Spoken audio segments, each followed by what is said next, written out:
Thutha wa urimi wa kinyigwe kwa gatagati ka arimi matiganite gwa kahinda, muthia ikundi Ikinya nire ikiro iria irendekanaga ni ihetukitio kwamukira kigina giki kiria gikumateithiriria guikuria.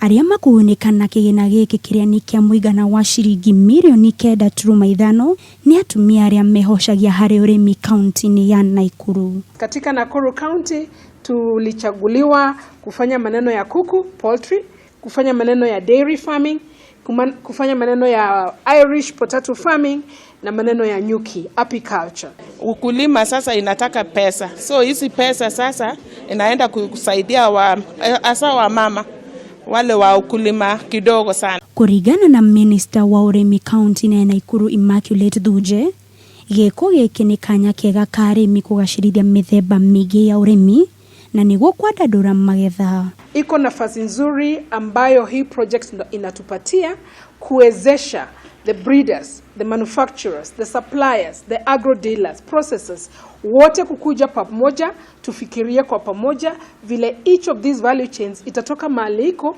ifike the next level. Naona tumefaidika kwa sababu leo tumepata 1.190 million ambayo itaenda kwa vikundi ambayo zinaitwa common interest group, zile vikundi viko kule chini, na katika hizo vikundi kuna kimoja cha disability.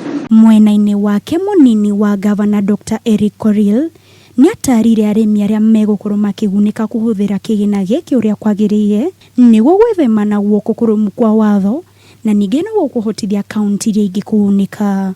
Mkitumia hii pesa vizuri watakuwa wakisema let's roll it to how many others, to the 47 others. So kazi ni kwenu, mtumie kwa njia iliyo mzuri ili ya kwamba wale wengine pia wapate nafasi ya kufanya nini, kunufaika. Hado-ini ha Kameme TV metha ya wonjoria, njitagwo Waitherero wa Kamau.